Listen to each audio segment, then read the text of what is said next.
বিশ্বের সবচেয়ে কম বাসযোগ্য শহরের তালিকায় আবারও তৃতীয় স্থানে উঠে এসেছে বাংলাদেশের রাজধানী ঢাকা।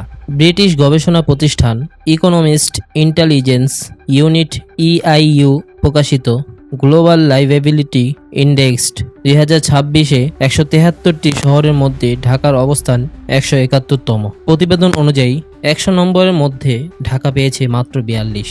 সবচেয়ে দুর্বল অবস্থায় রয়েছে অবকাঠামো, যেখানে স্কোর মাত্র 27।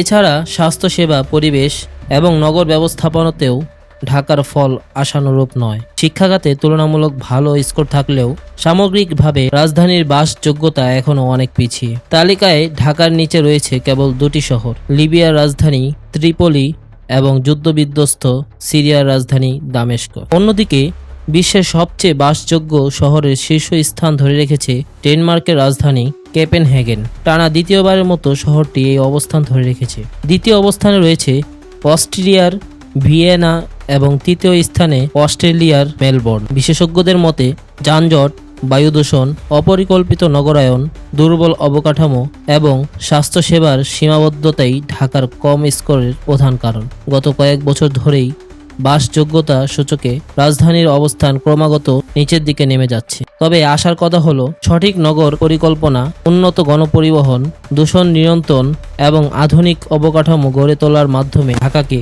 আরও বাসযোগ্য শহরে পরিণত করা সম্ভব।